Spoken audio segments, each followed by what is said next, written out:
we live, John? We're live on Instagram. Live, and I'm live on Facebook. Whoa, let's turn that down. I'm sorry, guys. Today's a special day because it is a Throw It Out There Tech Thursday. And the reason we're doing that is because John is here and he told us to. So let's stay on topic, guys, and we're going to be talking about dual rate spring kits. But in order to do that, we got to go over to Justin Smith.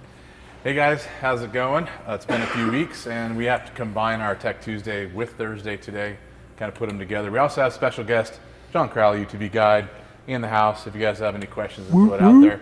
If you have questions specifically about dual rate spring kits, then go ahead and throw those out. We're going to go over the technicalities, a little bit of the math and all the stuff that goes into these, and one of the reasons, major reasons why you might need them on your UTVs. So at the end though, we'll kind of go into throw it out there and see if you guys have anything we can answer, all right? So Steve, keeping all the questions in the back pocket. Yes, sir. All right. So dual rate spring kits. Well, what is a dual rate spring kit? Simply put, two springs that give you a combined spring rate when both springs are used, and then isolating the upper spring so that it does not function, allowing you to jump into the higher, lower spring rate. Now, that sounds a little bit technical, so let's go into some of the small things on that, but we kind of made a list of what dual rate spring kits are and why you need them. We'll start with the why. Well, most UTVs, and for the point of this conversation, we're going to be talking mostly about UTVs, not trucks and race stuff, but UTVs in general typically are coming with a single spring, or they're going to be coming with two springs on a shock that don't have a crossover ring, allowing it to be a dual rate kit. Now, why would you want a dual rate spring kit? Well, a single rate spring kit, for instance, might have a 300-pound spring on it. Well, that 300 pounds is 300 pounds for every inch that you compress it. 300, another 300, total of 6, another 300, total of 9. So that can be a very stiff ride quality in a UTV.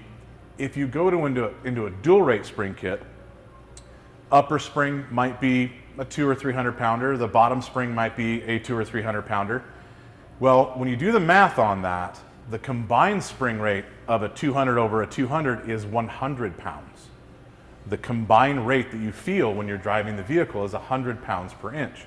Obviously, that's a lot lighter, it's a whole lot nicer on seat of the pants feel, and ride quality is much more plush. But with a dual rate system, you can control when it jumps into that higher lower rate and go from 100 to say 200 pounds. We'll go into the math on that in just a little bit. But ultimately, you want to have dual rate spring kits that are adjustable so that you can get the ride quality much more plush. You can get, you can even tune in more bottom out resistance if the dual rate spring kit is designed right. And it's adjustable, so you can bring it in whenever you need it.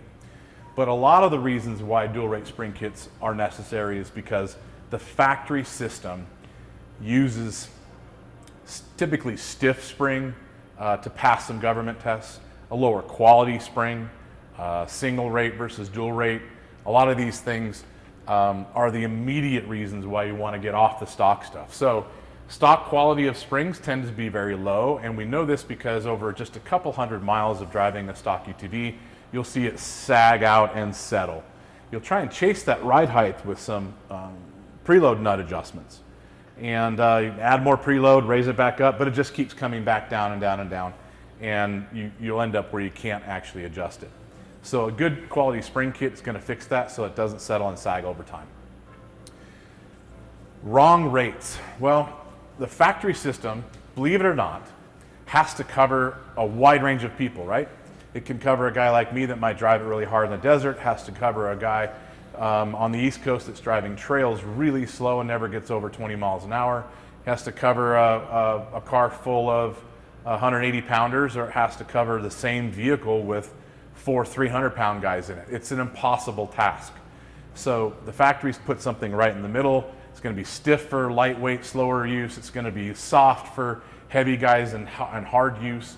So getting off that stock system and into a dual rate kit, for instance, that we offer that has endless adjustment, endless packages and rates that will tune into exactly what you have in your UTV for people, driving style, and accessories, will give you the ride quality that your car should have had from the factory with everything that you have on it and the way you like to drive it.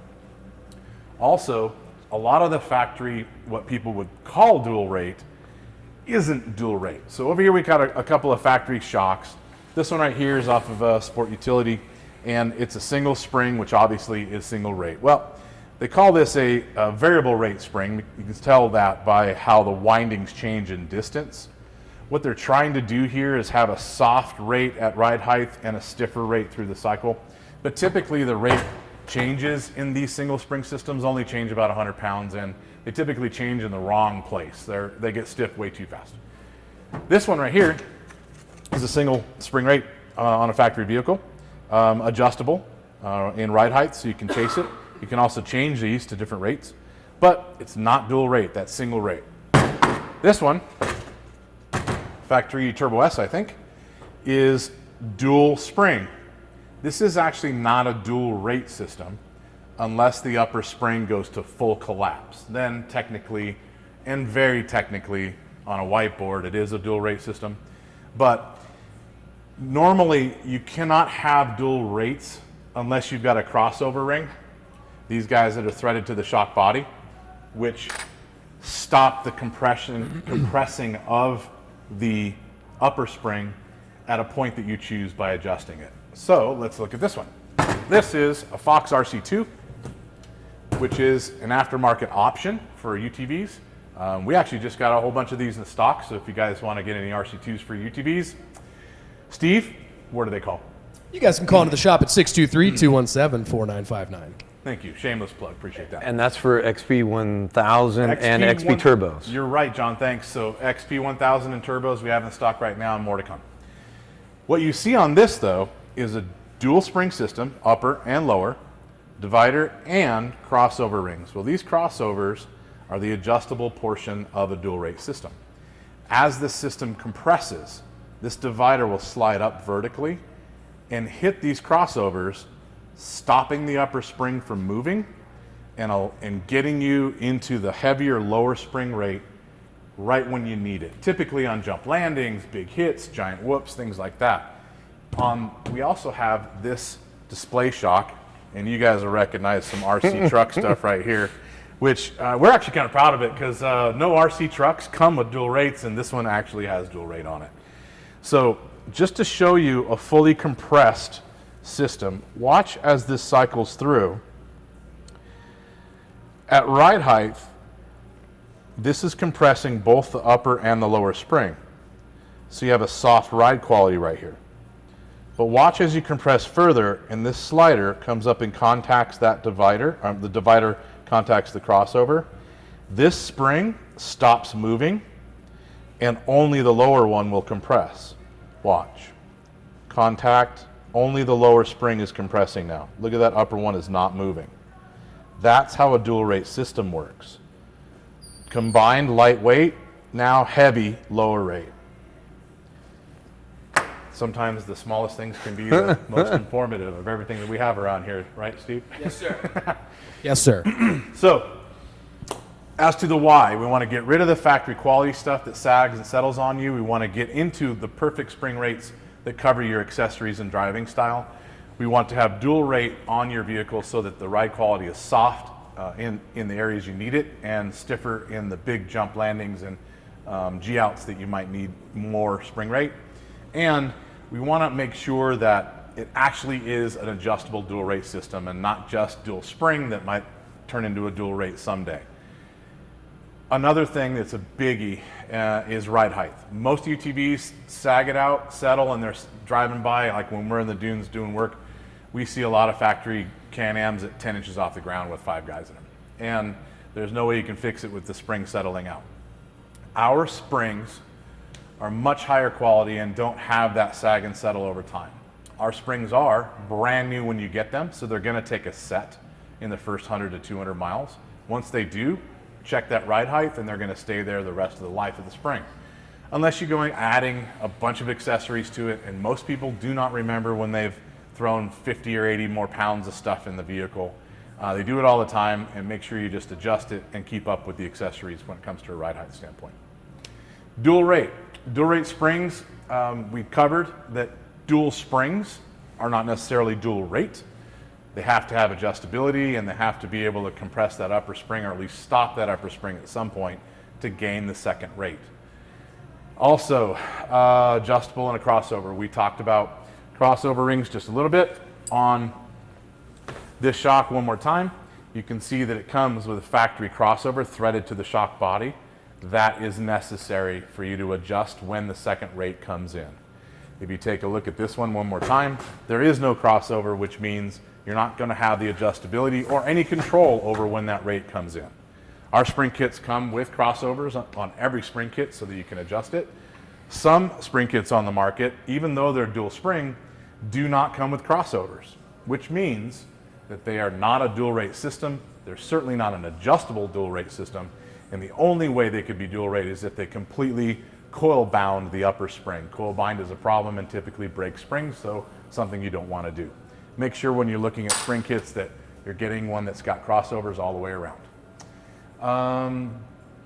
That covers dual rate. Why? Ride height, dual rate, some of the benefits. We also covered this just a little bit, but really quickly, dual rate spring kits are going to give you a much more plush ride quality at ride height right when you want it. It's going to give you a stiffer spring rate when you need it in jump landings and big G outs. So it's kind of the best of both worlds. You don't have to run around stiff all the time if you can, if you run a dual rate spring kit. Ride height, no sagging, no settling, more bottom out resistance and tunable. Those are your main benefits in that. John, So answer that. one point on the ride height, if you're sagged out, your shock isn't in the right zone. So touch on that. Good point. So what happens when the ride height isn't accurate, and that if the vehicle is sitting too high, this is true. If it's sitting too low, this is also true. It puts the piston connected to the shock shaft that you see externally on the shock in the wrong zone inside that shock, especially if it's an internal bypass shock. Internal bypasses have bypass ports in certain positions, and if the piston is above them because the car is sitting too low, then it's going to ride really stiff. Even though it's sitting low and you think it might be on the soft side, it actually goes the other way. If you have the vehicle too high, then that piston is sitting out of the bypass zone. It's also going to be stiff, jump right into that plush area, and then get stiff again.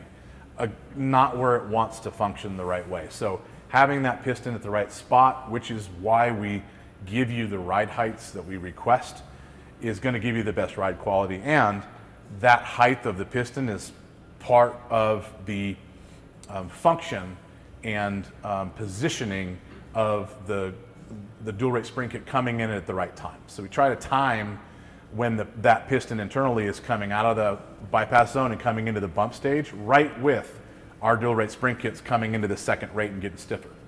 So you get both at the same time and it really helps you out. Did you have anything to add, Steve, on that?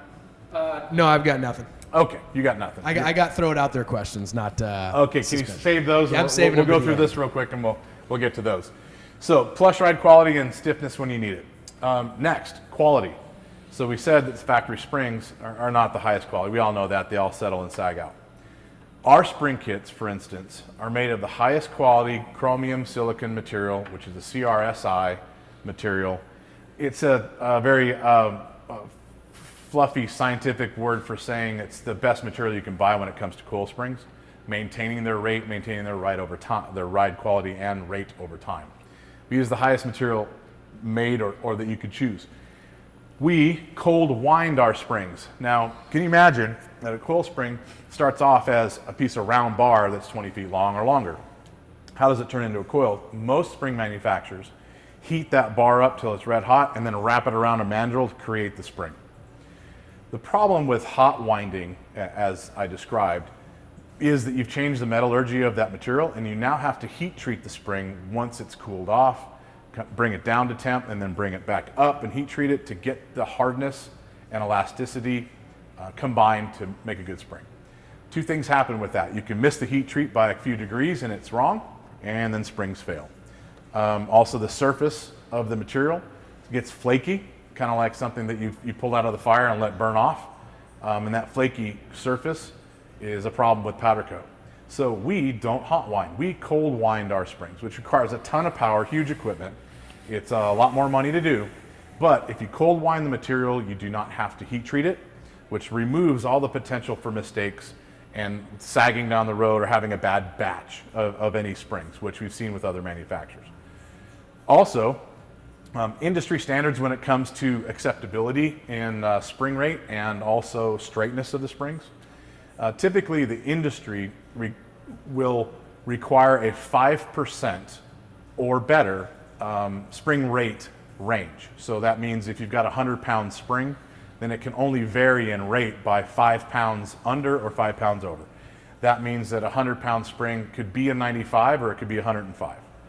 Our quality control number is 2%. So a 100-pound spring could be a 98 or 102. It's not that big of a deal when you're talking about 100-pound springs, but it is a big deal when you're talking about 400 or 500-pound springs, because you technically could buy a 400-pound spring from another manufacturer that could be a 360-pounder.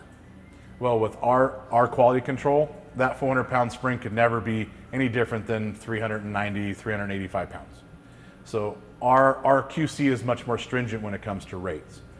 Our QC is also more stringent when it comes to straightness. So if you take a coil spring and you set it on the workbench, there is a degree of straightness that's allowed to be passed. Again, industry standard is 5 degrees, which is a little bit less than Leaning Tower of Pisa. I think that's about 10 degrees. But it's a lot, and you don't want any leaning springs, right, Steve? No. Crooked coils, probably. Straight as an arrow. That's right. So our number is 2%, which is basically as straight as you can get. You can put a straight edge on ours on all directions, and it's always going to be touching it. Straight springs, very important. They lead to less wear. Steve?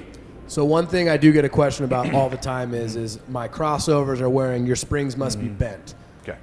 That's not always the case, though. It could have to do with angle. It could have to do with it could have to do with rates. Could have to do with how clocking dividers. Yes. There's a lot more into it. So a lot of people do think that just because your springs are wearing, that our springs are bent, but that's not always true. That is actually It's not true. 99.999% not true. There is a possibility, and the only time we've ever seen a spring of ours that's bent, it's been through heat. We had one guy try to say our springs are bad after his car burned down. We had, a couple things like that. We had guys try to say our springs are bad when they sent it to the wrong powder coater or overheated them and wasted the spring.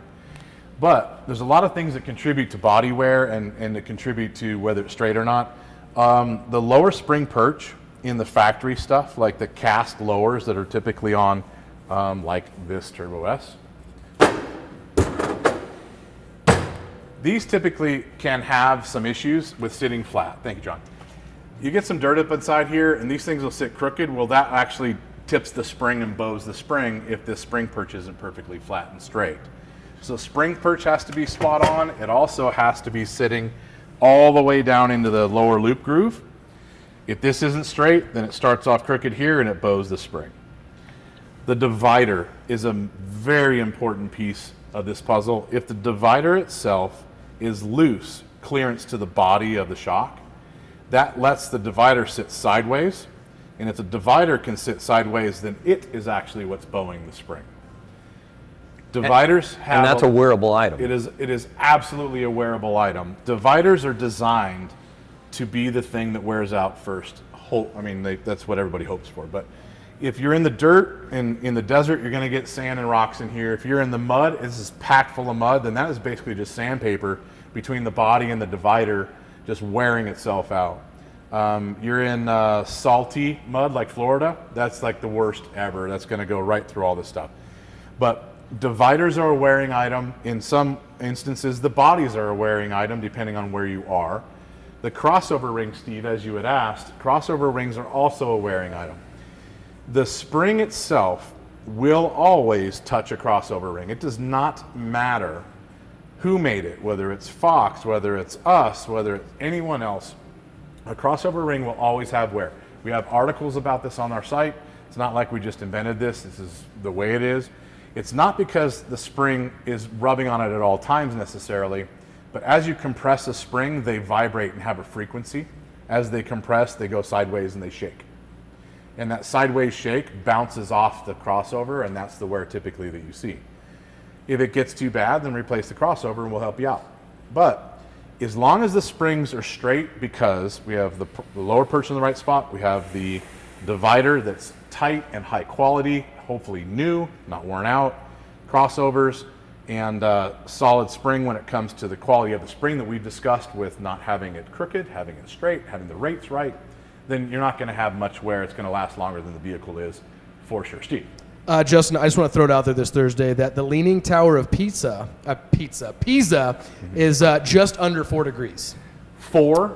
Just under 4. I just want to throw it out there this Thursday. Yeah, I think it's 13. No just under 4 you know degrees. What? I'm like, Paul Filardi said Leaning Tower of Pisa is just under 4 degrees. So I don't know. Well, Paul, I don't know, Paul. I've been there. I don't believe you. I'm about 6,000 miles away from that Leaning Tower, and I can see from here it's more than 4 degrees.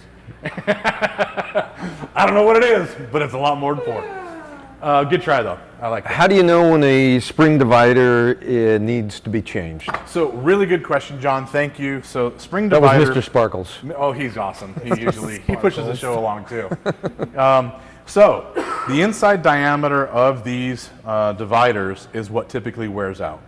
There are very low quality ones, which typically come on Walker Evans shocks. They're a cast piece that has a very low clearance. They're basically too much clearance, and they wobble around on the body, and they can tip around really easy, which makes you think the springs are bent, but it's actually the divider doing that. So a high quality divider. Now, how do you know when they're bad? Usually, if on the shock you can see it straight on the body, or you see the thing crooked, having it crooked on the body is a sign that it's worn. Doesn't mean that it's worn, but it's a sign. Another thing that you want to do is make sure that the springs are clocked correctly on the shock. So where the spring touches the divider, you want to have one spring ending on one side, and you want to have the other spring ending on the opposite side, 180 degrees apart from each other. They're on opposite ends. This typically is going to allow the spring itself to keep the divider as flat and straight on the body as it possibly can be. Clocking will help your wear. It's the first thing that we recommend people check. But if the springs are clocked correctly and that divider is still sitting crooked, chances are it's worn out and probably needs a replacement. Now, we have dividers of the highest quality Delrin material and other materials. I don't even know the name of the other one right now that we're using, but the dividers that we have a tighter clearance, so they can't tip sideways, and they take a little longer to wear out in the worst environments. So if you have any issues, then give us a call and buy some of those. John. But if you have one off of the car, and one side's thinner than the other, you can tell it'll wear usually on one side a little bit more than the other. And it'll get paper thin. Yeah. I mean, we get something. You've got a really good point, because it tries to go sideways on the body, right? Which is going to wear out these sides on opposite ends, and it's going to get paper thin. So if you have a chance to see that end of it inside the spring, that's going to be like really good sign. And right? we've got an article on our blog about that, and there's some pictures of that specifically, and some other wear that you can see. Steve had some great points in one of the videos we did where it was talking about how to clean your shocks, how to take care of them, and all that stuff. Just check out our blog. So keep your shocks clean, and you're going to have less wear. Some of the things that we've seen that have the most wear typically are going to be Walker shocks, because the bodies are aluminum and they're not plated. So it's just raw aluminum that takes all that sandpapering of dirt and sand. Also, the divider on a Walker has a lot more play in it, which just accentuates the problem. It's not that big of a deal on any of the Fox stuff, but we still see them worn out. Guys in Florida and in muddy environments will definitely wear them out a lot, and they need to keep up on it. These are wearing items. Make sure that you are looking at them and changing them like you would air filters or brake pads. Same thing. Same with crossovers on all that. Yes, Steve. Justin, if someone wants to purchase those, where do they get them? Steve, I think you would have to. You would be the best person to ask. www.shocktherapyusa.com. God, I feel so dirty when you do that. I love like it. I love it. All right, so back to the list. Quality, 2% on the rate, 2% on straightness, surface blast. So we shock peen all of our springs, which means that they're blasted with material that knocks a hard surface. It smooths out the surface and hardens the surface, so there's less potential for cracks. It costs a lot more to do that. We do it on every spring. That is not standard for most springs in the market. And of course, they're powder coated. Let's talk about powder. We tell everyone, number one, all our springs come silver. Why don't we do multiple colors? Because we never have the right color somebody wants no matter what color they want. I guarantee it. And we don't have, right now we have 3 warehouses full of springs. We would definitely make it 12 warehouses if we did that. 2, we don't have a problem if you powder coat the springs, but we cannot warranty and back them up if you do. The reason is that most powder coaters are going to burn the powder coat off before they powder it again. And most powder coaters don't control that temperature. If they get the spring a little bit too hot, the rate's gone, it's gonna settle and sag and twist up, look like a pretzel. So also, if you powder coat them red and our part numbers are off of it, we don't even know if it's our spring. So that's the reason why we can't do any warranty on that stuff. We powder coat our own stuff. Not only are these springs powder coated when they're brand new, but after the fact, we'll strip them and powder coat them, but we take them to very high quality powder coaters that we trust. So we tell you guys, choose the best powder coater in your town that you trust that doesn't have any issues in the past, and you should be fine. We still can't stand behind it because we don't know their work, and we do not know if it's ours after it's powder coated. So do what you like. But we powder them all the time, right, Steve? I mean, yes, but you can't use our powder coater either and have the warranty. There's just no warranty. There is no warranty period. Yeah, doesn't matter. You're asking. Everybody asks who we use, and then you send it there, and you still want the warranty. No, our part number's not on it. I'm sorry. There's no warranty on any of it. We can't do it that way. But you can do it yourself. Made. Where are they made? Everybody asks us where they're made. I'm not going to tell you who makes them, but I will tell you where they're made, and they're made in the USA. USA. Exactly. USA. Steve. And they could be made in many different states. They could be made in California, Texas, Minnesota. There's multiple others. The process that we have dictated for our springs is given to all of our spring manufacturers who are all military contractors. They understand how this stuff works, and they follow what we want, and we get the same exact spring no matter where it comes from, but they're all in the United States, all in the USA. Custom. So you can buy spring kits that are out there that are soft, medium, and hard. You can buy spring kits out there where there's one spring kit no matter what, and that's your only choice. I mean, to me, 3 choices is no choice. That's just not enough. The way that we do our spring kits is we tailor them for you, specifically for your driving style, for your weight, your passenger's weight, the majority of what you've got in the car, whether it's people in the back or just 2 in the front. Spare tire hanging off the rear. Spare tires. Is it hanging off the back bumper? Is it in the trunk? Is it in the back seat? Is it on the roof? Changes our rates completely. We want to know all those things. You know, how big the cooler is, because if you're taking 1 6-pack with you or 2 cases of beer, we're going to change the spring rate for that, right, Steve? 100%. Yes. And we're usually a 2-case type of person. Exactly. But then people ask us, well, what about once I drank the beer, then it's a little too stiff in the back? Yes, but you transferred it to you, so it's still in the vehicle. There is a change, but we make fun of it. But our spring kit's literally thousands of possible rate changes for every vehicle that's out there, and we tailor it just for you. So don't settle for 1 spring kit like the factory gives you, and don't settle for 1 or 2 like others give you in soft or medium or hard. There is better, and that's what we try to strive for. Body wear we talked about. Majority of bodies that wear out fast are walkers because they're unplated and use a divider that has pretty loose. And body wear can be limited. It'll never go away because it is a wearing thing. It's a wearable item. Dividers and crossovers are. But you can mitigate it by cleaning the spring. You can make sure that the divider is high quality. And all of our spring kits come with dividers, if you haven't noticed that, on our website. What else we got here?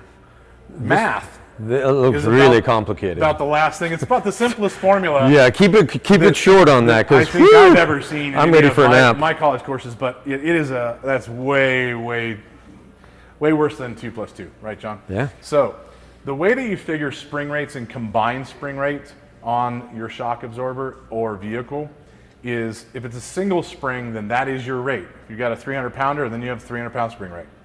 If I laid out a couple easy ones, have a 200 over 200.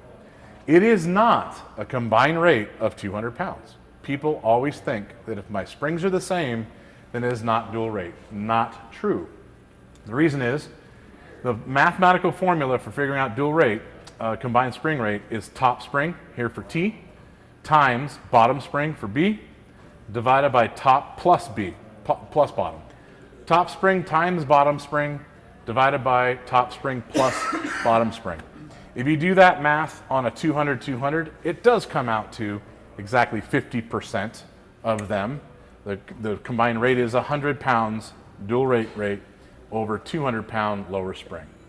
I got a question John, here, though. Yes, go for it. Do we need parentheses around this part? Well, that would be the divided, like, Yeah, if you but do that, then this that's isn't divided by. PEMDAS. So, Order of operations. This here, isn't right? PEMDAS. Do I add these two Oh my together God. before I divide? so what I did not do is get the calculator out for this. Well, he doesn't have his abacus. 'Cause I'm like Yeah. a math major, so I mean, almost. So I apologize to all math majors, but hopefully you guys can look past the details on this that do not matter, John. Sorry. Now, It's a different 200 over answer. 200 turns out to be a combined rate of 100 over 200. That means you're riding on a 100-pound rate, and you get into 200 pounds when you compress the system into the lower spring.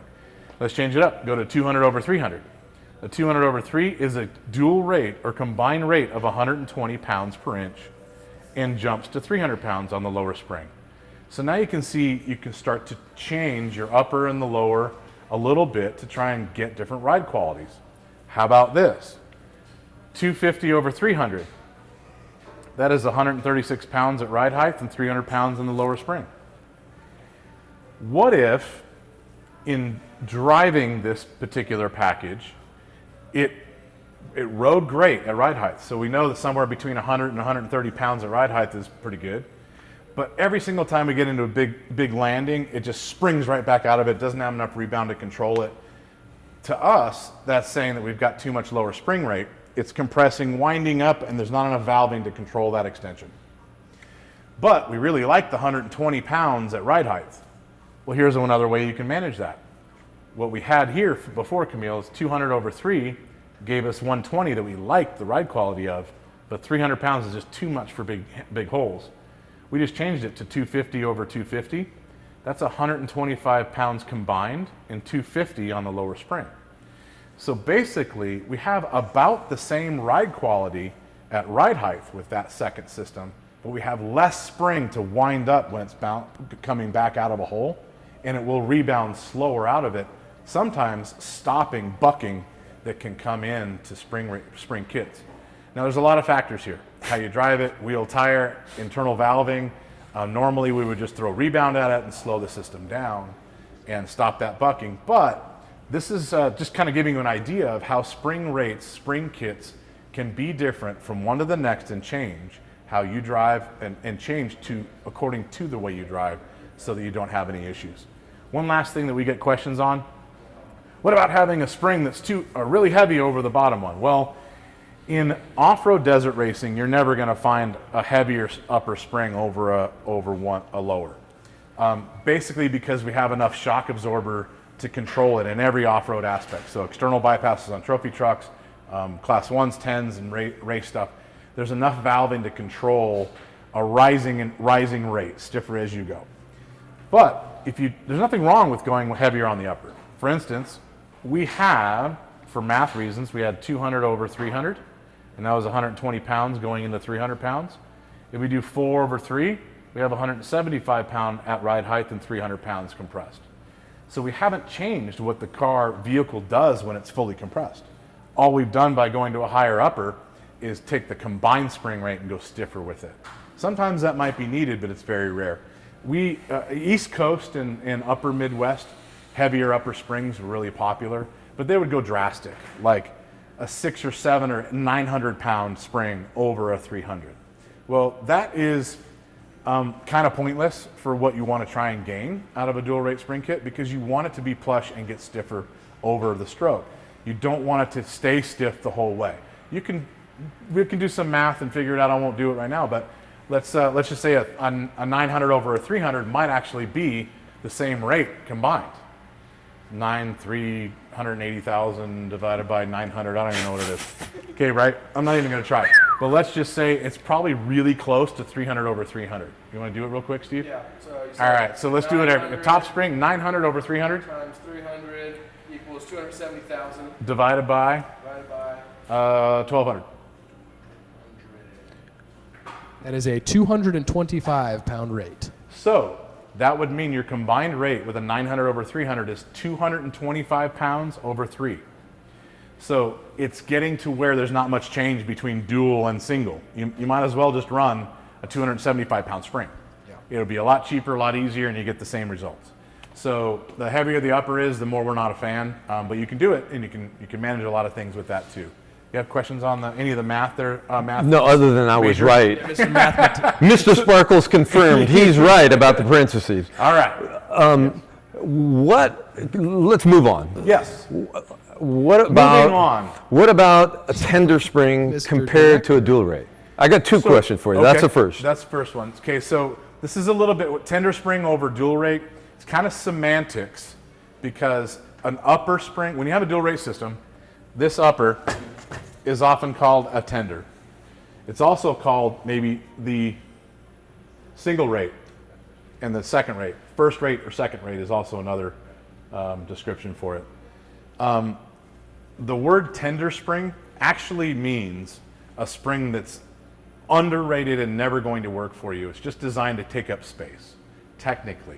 Like Hold 50 the pounds. springs in place It's as you all- extend. Yeah, fully extended, all it's doing is taking up an air gap that was there in the design. So typically like a tender is going to be like 50 pounds and you can compress it with your fingers. Like a That DS. would be like a DS Can-Am rear that's a triple spring, or some of the early RSs had triples. Yep. Right. Okay, Two seats. The two seats had the them, two yep. seats had a triple. Well, that upper's a tender, and it was compressed the second you put any weight on it. All it was doing is holding an air gap in place to keep the second and third spring in place. So tender or first rate, either way, whatever you want to call it, it is going to be the upper spring in every dual rate system because the upper spring is the one that is canceled out by crossovers. When this divider hits crossover, the upper is the one that goes away, and now we're on the second rate, which is the heavier lowers. Did I answer that right, John? For Yes. what you were asking? So there are aftermarket other companies that sell upgraded tender springs, Yes, just the tender, right? and you're still going to be without a dual rate setup. Yeah, if you just took this factory shock with two springs on it, and you just changed this to someone's tender spring upgrade kit, if it doesn't have a crossover ring sitting up there that you're going to adjust it and stop the rate, it's not dual rate. All you're doing is adding a heavier single rate or combined rate at ride height. It might ride better, but it's not going to ride great. It's just going to change the It ride might height. help your ride height, It might help your ride height. That's about it. It's but you're not going to change get the much. plushness and bottom mount resistance. Correct. You're not going to gain all the things that are possible to gain Right. out of a system that's right. So a tender swap upper is just a Band-Aid. It's really inexpensive way to get about 10% better.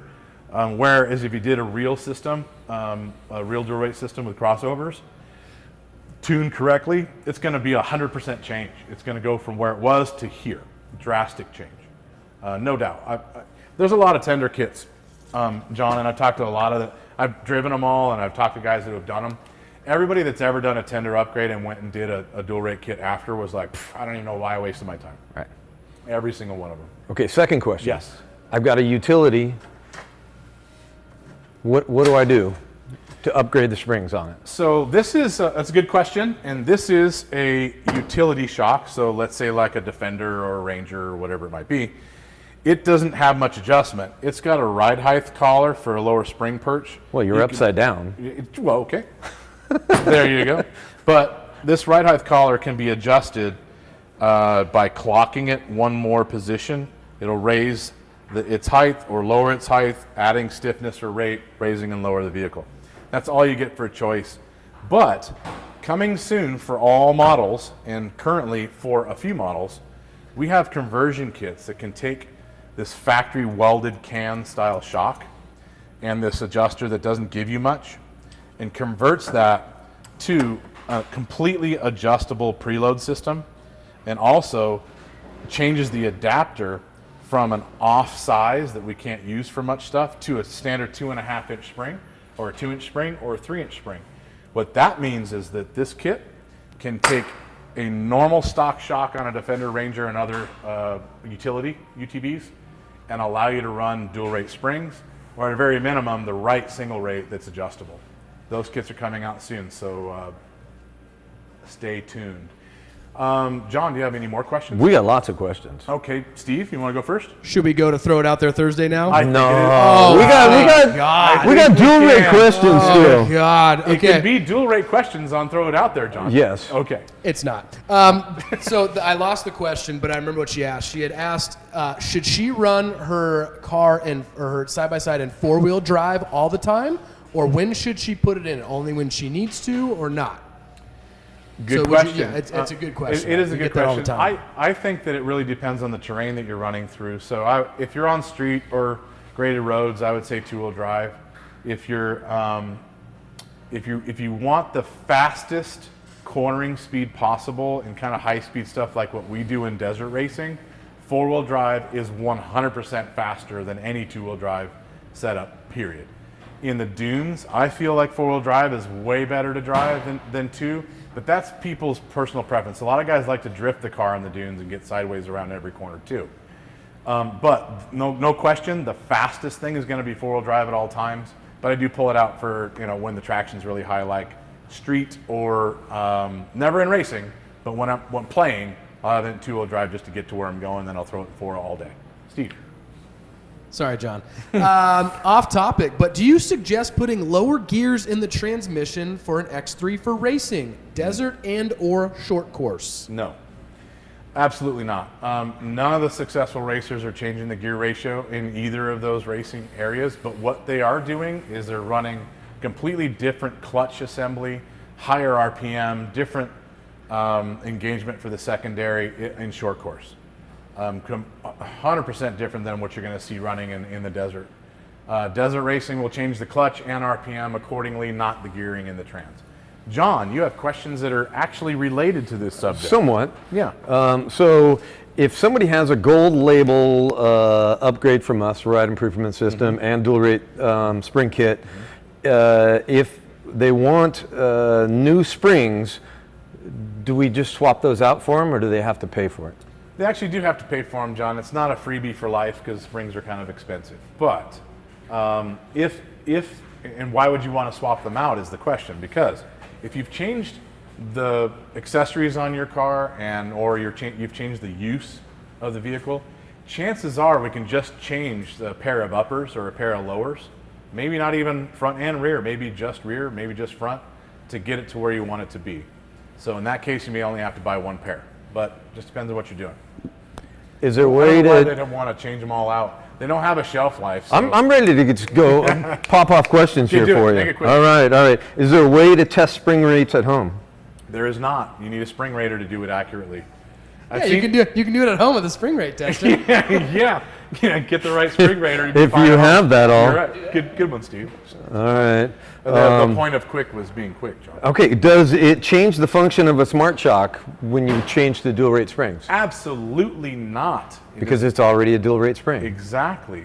Smart Shock's computer-controlled assemblies and the data that's brought into the system from sensors could care less whether you have a really crappy spring kit on there or a really good one. It's going to adjust exactly the same.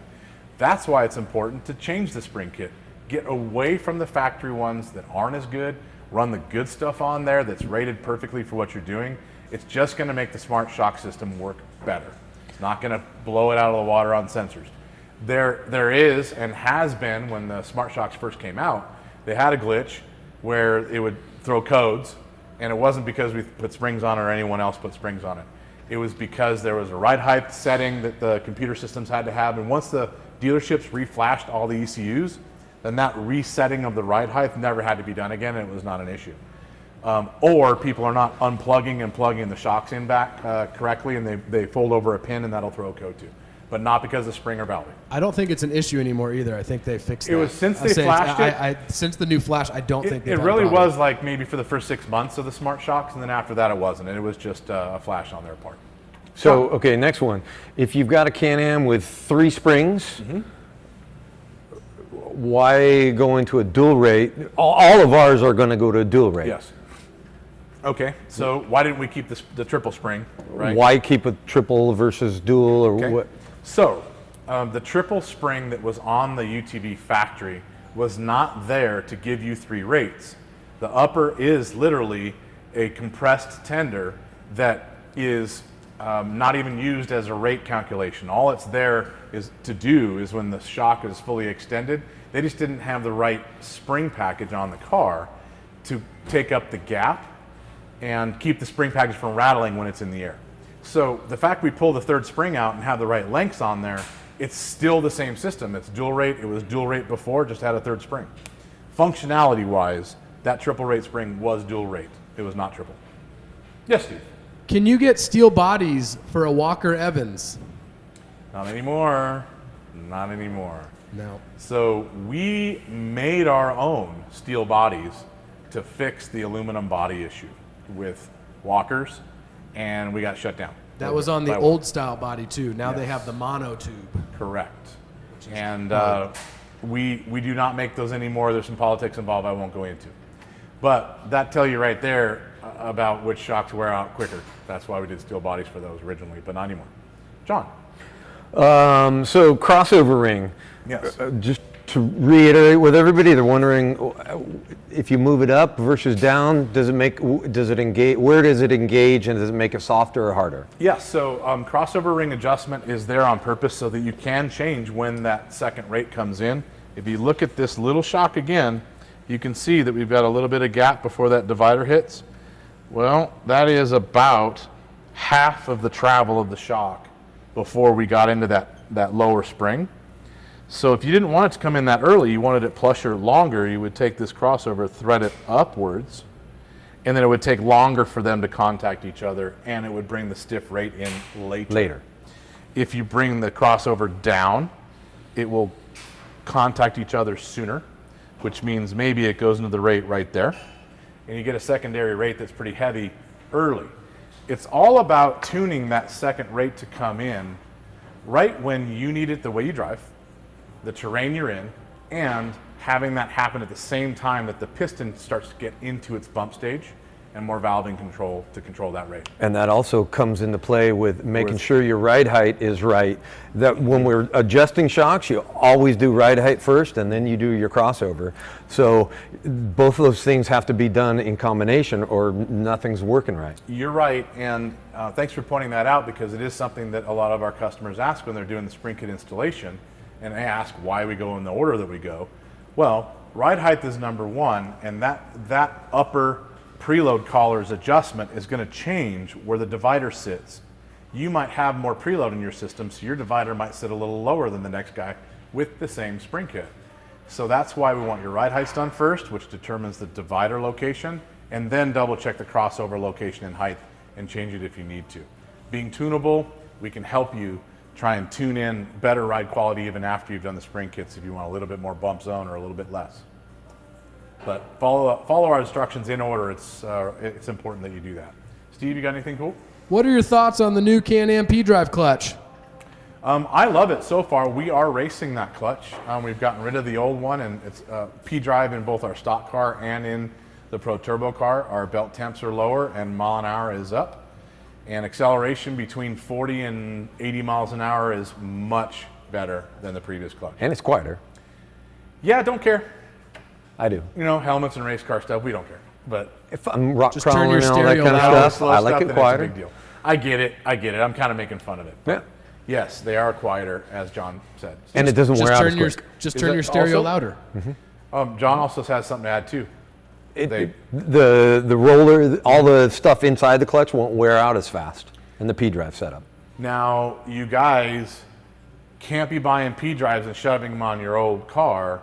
They'll fit the engine just fine, but the clutch cover itself that seals that has to be the new clutch cover for a P-Drive. Inside and out.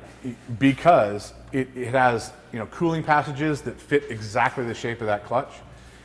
We've done this in testing, and it is about, if you run the wrong cover on a P-Drive, it's about 30 degrees hotter in belt temp. Instead of running the right cover, and then it will be 30 degrees cooler. So make sure you have all the parts to go with that if you're going to jump into a P-Drive. Steve. I have an S&B particle separator Yes. and have been very happy with it. I would like to hear your thoughts on OEM filter versus K&N. So I like S&B. I think that the technology is proven in the military, and it's proven in our UTV stuff too. The only reason we don't run an S&B particle separator on the race car is that they are heavy and require electrical power, and we never have enough power in the car. We're already running too many accessories. So we run a stock air filter and stock air filter box. We never run a K&N. We have seen way too much fine particle sand go through a K&N in our racing, so we don't do that. We have found that the factory paper filter is the best, but one thing I would do is take the inlet for that system and remove it from behind your seats. The factory location that they draw air from is either on the fender for Polaris's rear fender or behind your head in front of the bed for a Can-Am. We have found that that's a dirty area. Everything behind your head on a dirt road or silt's stirred up and it runs in a circle and sits up in the bed and goes right in the air cleaner. We take our air cleaner inlets and turn them forward and cut a hole in the firewall and have the inlet inside the vehicle. That's a clean area that's sitting right next to your seat instead of the dirty spot behind the car. We'll run a whole race and pull the filter out and not even have anything come out of it when we smack it on the ground. So that's why we run what we run. Not a K&N. John? What did Justin do to piss off Robbie Gordon so much? Good question. I didn't do anything. Okay, here's an easier one. Because I work here and I make fun of him, so Justin takes the brunt of it. Possibly. Steve has fun with it. Steve, I don't think you make fun of him. I think you had fun with him. No, I do. Yeah, I'm laughing with him. I've made fun of him, so it's all right. So Robbie's good. I'll address that just a little bit. So Robbie and I talk regularly. I would say that we're pretty good acquaintances. We're not best friends because we haven't grown up together, but we see each other at the races all the time, and he's a great guy. I think he's an innovator in so many ways, and I think he's had an uphill climb to get his car done. It's a lot of work. But the tech in it and the ideas that are in it are amazing. I think it's great. I can't wait to drive one. Now, Robbie called me from overseas and just said, "Hey man, nothing personal, but I got some stuff out there in the interwebs, just so you know. Don't worry, I'm not mad at you." Okay, cool, thanks. What kind of guy calls you in advance and says, "Sorry for this and this and this"? I thought that's badass. Well, I've got my opinions on suspension designs, and Robbie has his opinions on suspension designs. When I said that I like a rear link system, somebody quoted that I like 5 links. It's not true. It's technically a 4, but I like link rear suspension systems for their ability to control the alignment perfectly through travel, to control toe perfectly through travel, and not have too much track width scrub, like we're seeing in a lot of the new UTVs to try and get the big suspension numbers. That's my favorite. Robbie likes trailing arm because when the trailing arm is drooped out and you hit a berm, it doesn't try to bounce the vehicle over. It tries to shoot the vehicle sideways. Forces are directed sideways. He's right. It will do that, and it does that really well. Personally, I just don't think that we run into that scenario in UTVs all the time. It's like 1% of the time. And so I feel like having really ultimate control over the alignment through cycle is more important than just that. But Robbie and I agreed to talk over one of his cars here soon. So in the next few weeks, you guys will probably see us both on a feed going over all the details and alignment and geometry in the back of his car. And he's going to bring one over. We're going to go over it. So that will be a pretty good feed. I think you guys will like it. But don't go winding things up. We're not enemies at all. We like each other and we call all the time. So there you go. Hi, Steve. Yes. Hey. Yeah. Steve Pesci would like to know, when are we going to get a full Pro R review? Excellent question. John talked and I about that were today. just talking about that pretty much all morning. So the plans are in the works to shoot that. The reason we haven't done it yet is because we didn't have enough miles on our Pro Rs to give you an honest assessment. Thousands of miles now on mine, and I think that we're prepared to do it. So we're going to write that up and film it. It's going to take a little bit and going to be very involved, and it's going to be very detailed. So stay tuned. We'll let you know when it's coming out. Sooner than later. I'm hoping like 2-3 weeks. I got one for you. Yeah. In the ideal world, would you suggest a different spring rate for Glamis versus Johnson Valley? I think I would. I think I would. Typically, you can run stiffer everything in Glamis and have very little negatives. If you did everything that Glamis requires, all the stiffness in the valving and stiffness in the spring rates, and you ran that in Johnson Valley or rock crawling or any kind of off-road stuff, it's going to be stiff and bite you. It's going to hurt. You're going to have a lot of that sharp edge stuff that comes back into the seat. So yeah, I mean, I would. What we try to do for tuning on that is we try to have a setup done, both spring and internals, where you can run it on the loose side for desert, like Johnson Valley, and you run it nearly all on the stiffest side for the dunes, and it will do both for 90% of the people. But there's 10% that won't, and we will change it for them. You could just have multiple sets of shocks and just switch them between. Well, that's actually what we try to do, because just the spring isn't going to do it. Honestly, Right? if you really want to do it, you're going to have the internal. Go all the way. You have to. So, and racers do that. Okay, 2 questions. Oh, okay. Where's Mitch and who's this John guy? Okay, so Mitch is actually working and couldn't be here, and we actually ask ourselves the same exact question all the time: who the hell is this John guy? Yeah. So I can't even answer. Golly. I Good. have no idea. I can tell you, he's a pain in my ass is what he is. Easy now, easy. And just so you guys know, John was late on the video today. I was not. 100%. I was not. You're part of the video. The man that makes us on time made us off time. Okay, last 3 questions, rapid fire. Let's get out of here. You guys have anything? Can you put a Shoot. dual rate? Can you put dual rates on a custom tube Razor chassis, and how do you figure out the spring rates or corner weights needed? It depends on the shocks, but yeah, we could put it on it. Yeah, dual rates can go on anything if the shock is long enough, and corner weights will get us started, but there's a lot more math to it. You've got shock angle, shock position, fulcrum points, and all that. If you want to send us drawings and we'll get you close, or the poor man way to do it, which is honestly a really, really good way to do it, it's the way I've done it a lot, is to just throw a few springs on there and see what preload is required, and that tells you about where the rates have to go the next time. You can pretty much nail it on the second round. So if you have some springs you can borrow, that'll give us a good heads up. Any updates on North Carolina, Justin? Gotcha. Yes. Actually, we're signing. The lease has gone back and forth from lawyer to lawyer to lawyer, and it's about lawyered out. So we're signing that lease this week. We will let you know next week with some pictures of the shop when we get into it. And we're going to be doing some construction for the next 2 months to get it set up. So we'll have a grand opening in 3 or 4.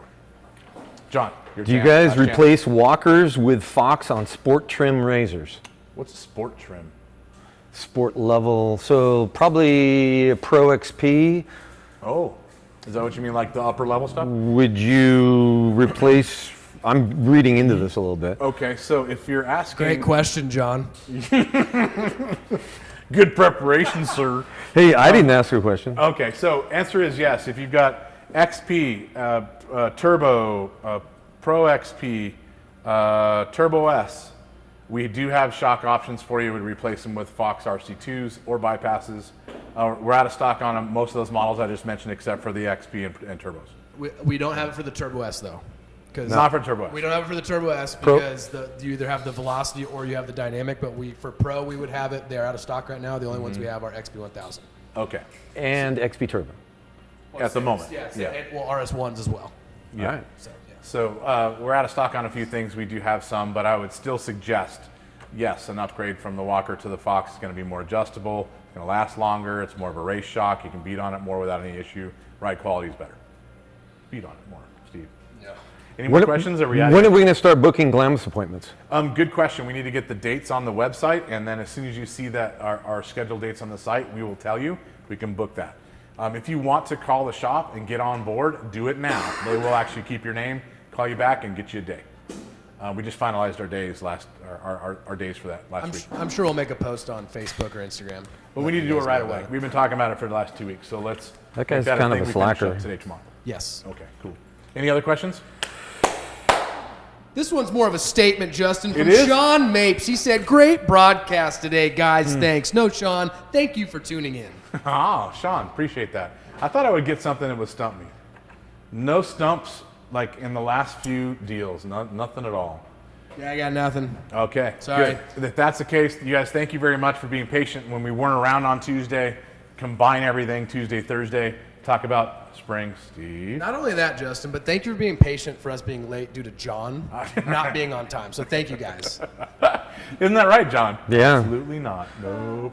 All right. Thanks, you guys.